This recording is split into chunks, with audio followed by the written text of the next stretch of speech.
What is CRISPR? CRISPR-Cas9 is a genome editing system discovered from bacterial defense mechanisms from bacteriophages, which can selectively disable or alter genes, providing promising gene therapy treatments. It is composed of two main components, the CRISPR component, single guide RNA, and a Cas9 endonuclease protein. The PAM region is a component of the DNA itself recognized by the CRISPR-Cas9 system. The sgRNA is engineered to contain a region of complement to the side of the genome being targeted. Once bound, it will guide the Cas9 protein to act on the site of interest, cleaving the DNA at a specific distance from the PAM region, creating a double-stranded break.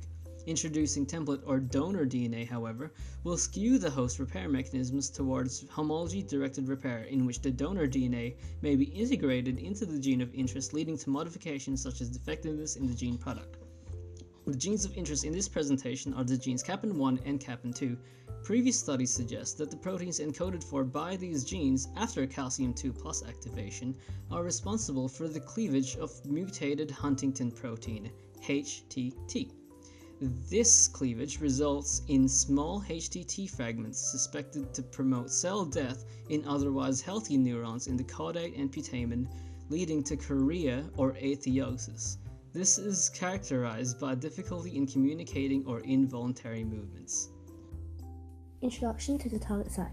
The gRNA sequence is dependent on the targeted gene and species of the cell used in the experiment. The targeted genomic region should be identified through determining the present exons in all transcript variants of the targeted gene, CAP1 and CAPN2. For gene knockouts, exons near the N terminus are targeted, as frame shift mutations in this position increase the possibility of producing a non-functional protein. The protospace adjacent motif, PAM sequence, is required for endonuclease Cas9 binding to target DNA. Thus, all the PAM sequences within the intended target site must be identified. At least two gRNAs that are highly active and minimize off-target effects must be designed to increase success of creating gene knockouts. Online tools can be used to detect PAM sequences, generate gRNA, and to implement algorithms that predict Cas9 off-target binding and on-target activity, which denotes the Cas9 cleavage efficiency. Introduction to the construction of the plasmid for the CRISPR-Cas9 system. Once a target site has been selected, the gRNA oligos must be selected. The gRNA expressed is specific to the gene being targeted. The oligo is synthesized, annealed, and inserted into plasmids containing the gRNA scaffold using standard restriction ligation cloning, depending on the vector chosen.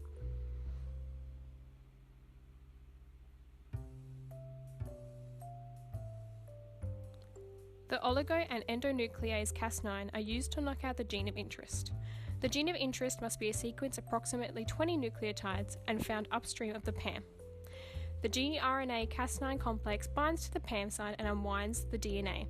The gRNA oligo binds to the target sequence of interest immediately upstream of PAM. The PAM site directs the Cas9 endonuclease to the target sequence to cleave the 5' exons and create a double-stranded break. The gene of interest is disrupted. The synthesized plasmid must now be delivered to the target cells. The microinjection method is used since we're using plasmids containing gRNA and Cas9. Zebrafish are placed in breeding tanks and allowed to mate for approximately 20 minutes undisturbed. Fertilized eggs are collected using a strainer and lined up against the side of a microscope slide inside an inverted lid of a petri dish. The needle is loaded with 3 microliters of the injection material using a microloader pipette and is shaken to move the injection material down to the tip until there are no more air bubbles. The needle tip is adjusted so it's in view under the microscope, and sharp forceps are used to pinch off the needle at a point. The needle is moved so that it pierces the chorion, then the yolk in one smooth stroke, and injection material is injected into the yolk. Make sure that no air bubbles are injected or that the yolk is stretched. This can be lethal to the embryo. Eggs that have been destroyed during the injection can be disposed of along with eggs that look unfertilized.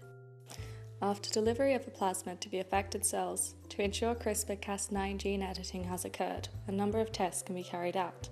On a phenotypic level, chorea, the tremor-like movement associated with Huntington's, should not appear in CAPN1- and CAPN2- zebrafish. However, chorea in wild-type zebrafish with Huntington's will appear. This is due to the now CAPN1- and CAPN2- neurons becoming less susceptible to exocytotoxicity induced by mutated Huntington protein. On a genetic level, immunohistochemistry can be carried out to stain for Calpain2 with anti-CAPN2, which recognizes both CAPN1 and CAPN2. Glutamine is overexpressed, and successful knockout should now show a decreased amount of glutamine within neurons due to downregulation of NMDA glutamine receptors. This glutamine expression can be visualized with a glutamine-glutamate glow assay.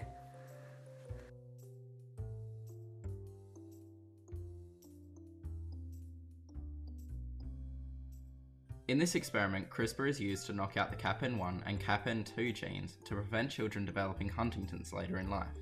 However, CRISPR can have many other biomedical and non-biomedical uses, such as treatment and prevention of diseases such as malaria, HIV and cancer, or even be used to produce designer babies. CRISPR can also be used to produce larger livestock, greater crop yields, or even human-like animal organs for xenotransplantation. However, many fight the ethics and rights for those who are being genetically modified, opening the question of whether the use of CRISPR is wrong or right.